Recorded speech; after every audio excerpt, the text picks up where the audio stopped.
The story as I know it is called Skeleton Woman, and I learned it through Clarissa Pinkola Estes.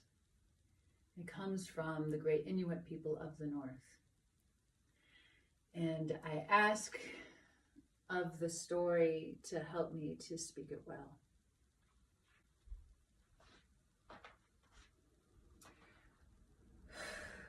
A long time ago, much longer than we can remember, but too soon to forget, there was a man who had a daughter. And this man, we do not recall, but this man decided that his daughter did not deserve to live. And so this young woman, before she could fully be embraced by love's touch, before she could fully play in the beautiful roles of that which is the woman in community, in her place, in the role of family, she was killed.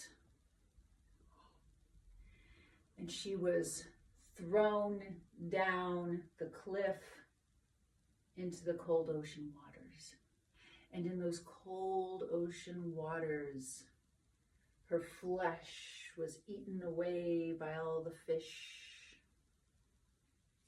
And her body turned in the waves, and she became a skeleton. And it was known by the people of that bay that the place was haunted. No one ever went there to fish.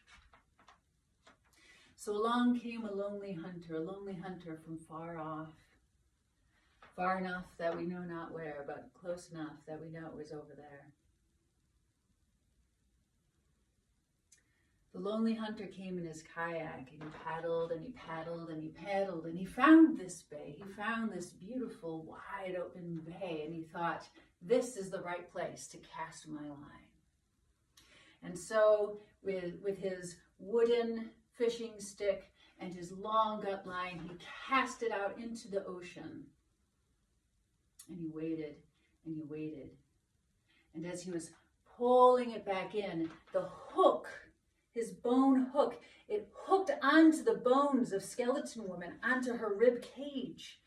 And as she felt this lift, she started to pull away as best she can. But the more she pulled, of course, the more he pulled. And the more he pulled, the more she tried to turn and twist and see if she could get out of the line. And of course, this only tangled her inside of the line. And so he felt her weight and her strength, and he thought, oh, this is a good one. Oh, this is a big one. I'm going to eat off of this for a long time, and I won't have to be bothered. I won't be bothered with fishing and hunting for a while. Yes, this is a big one, finally. And he pulled her up, and he pulled her up, and he pulled her up, and the more he pulled, of course, the more she was tangled. And then just as she was cresting from the water, he reached over to grab his net.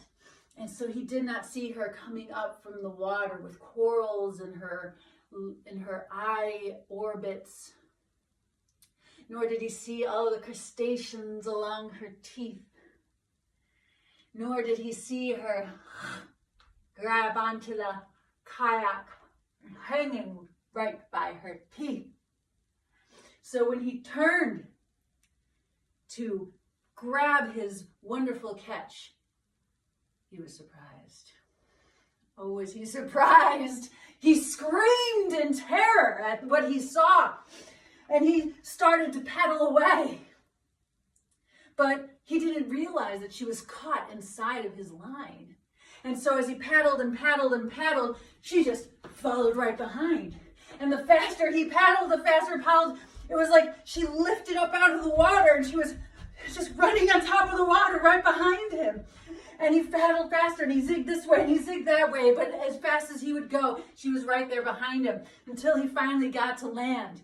And when he got to land, he grabbed his precious fishing rod and his net, and he started to run, and he started to run, and he ran over the rocks and through the snow. And there she was right behind him.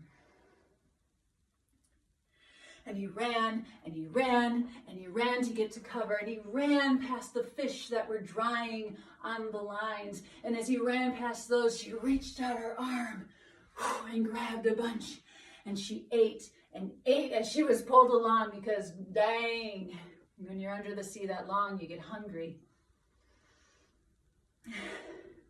And he ran, and he ran, and he ran, and finally he got to his shelter, his igloo, and he dived through the tunnel, and he crawled, and he crawled, and he got into the darkness of the igloo.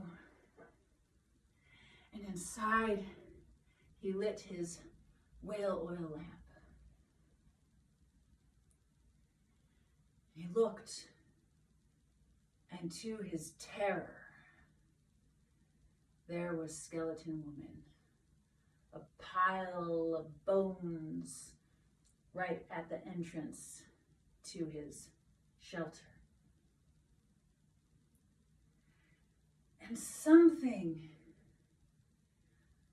about her touched him, and he felt some pity for her. So he started to untangle his line.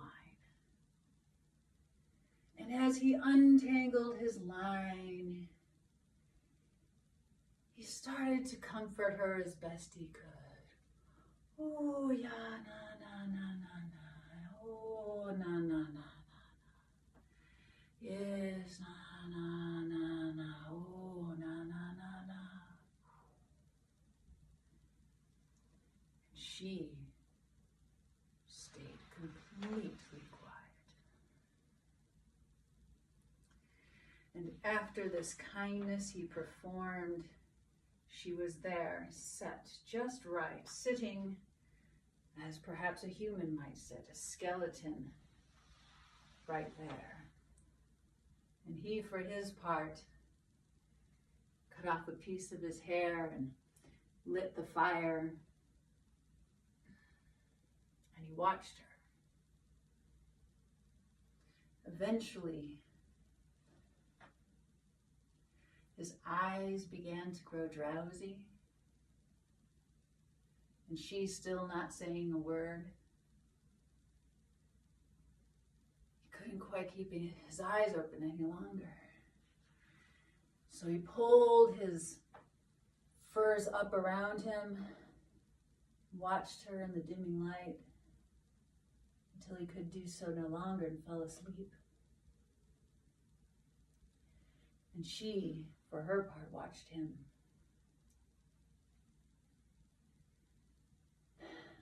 Something happens when we sleep at times.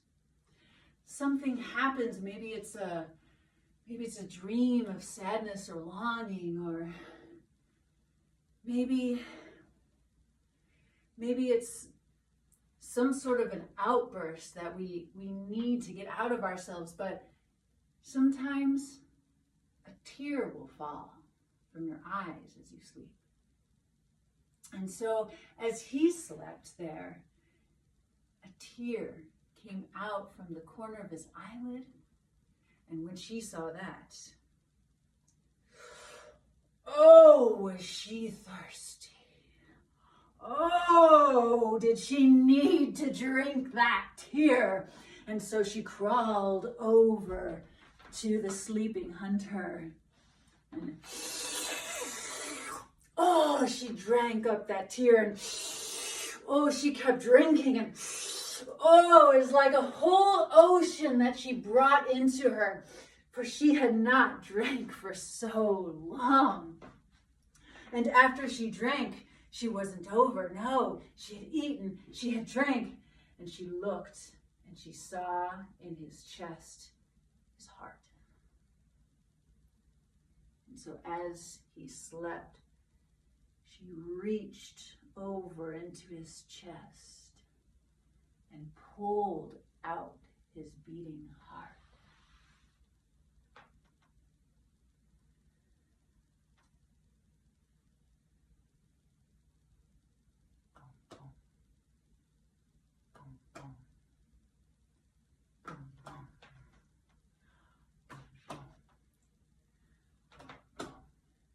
And as she held his heart, she began to sing.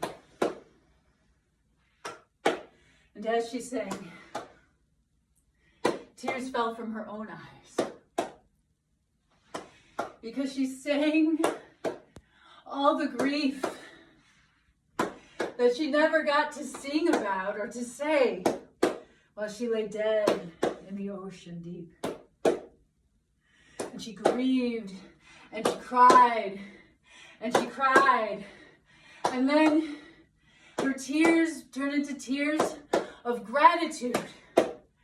And she sang, because she was grateful for the life she had lived.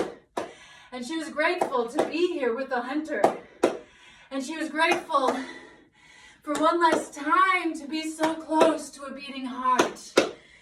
And she held that heart, and she played it, and she sang, and she sang, and she danced, and she sang, and eventually, in her singing, flesh began to spring from around her bones, and muscle grew in between, and new organs grew from the inside out. A new heart, new lungs, new kidney, new spleen. Her toenails grew, her fingernails grew, her hair grew, and it grew long, long and dark and luxurious. And she grew big, fat hands, and she grew long, long breasts, warm enough that she could wrap them around her in the cold, cold nights. And she grew the space between her legs, and she grew everything that a woman needed. And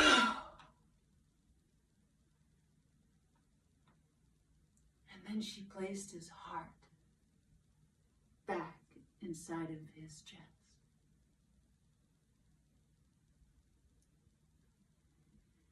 And so she reached under his blankets, and she crawled in beside him.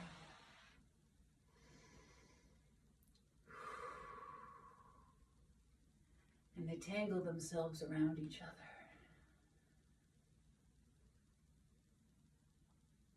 So in the morning,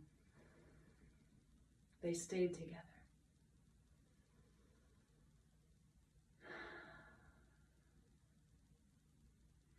And they walked together outside of the igloo, hand in hand.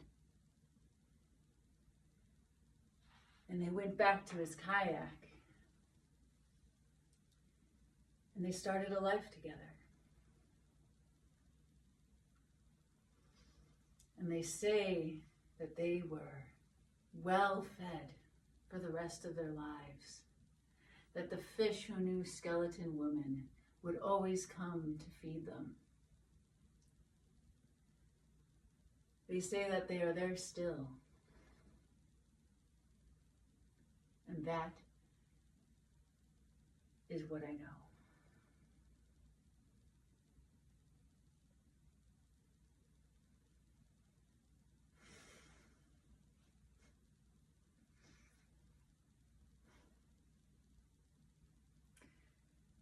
So that's the story of Skeleton Woman. And what I have been taught is that the story has medicine in it for each individual person. And there is an exchange that happens between the story itself, which is summoned. Like when I speak the story, when we speak any story, we are summoning the entities of that story, and we're summoning the medicine and the power. And so now it's alive here in this room, and it's alive in us. And there are also pieces of the story that will stand out to each person, and that might change over time. And in that piece, there's something there right now for us. And so everyone gets the opportunity to find what that is in themselves. And then in the exchange as well, then we try to feed the story and honor it by speaking to that which is that stood out. So I'm putting you on the spot here, my one-person audience, that I would love to know if, or there must be something, if something, or what could it be that stood out to you in the story?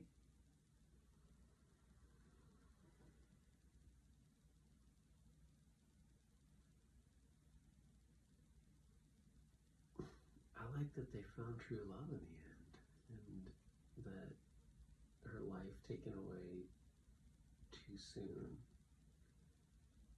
got to come to fruition in the end, and yeah, had to wait for a while, but got her chance to live a life and have a beating heart again.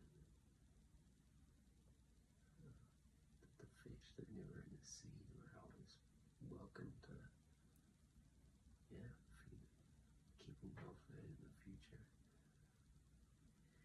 Yeah, that ending for me always surprises me in that, and there are a lot of myths like this where there is a sacrifice that's not like, I'm going to take this lamb and sacrifice it. It's, oh, I'm going to offer myself. And so that ending in which the fish, the animals of the sea say, we're going to offer ourselves. It's a very different exchange of energy. In a way, she was sacrificed in the beginning, right? It's like, you're gone now. That's your end.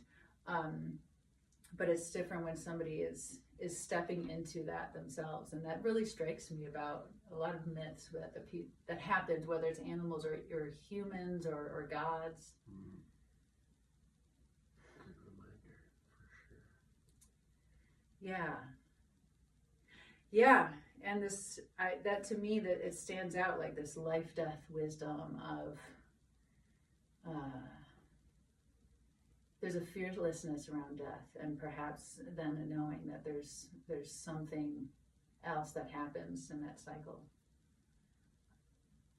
It's something that I get from it. Yeah, that's a beautiful story. Yeah. Thank you. Thank you for listening. Oh my gosh. Thank you out there. I'm done.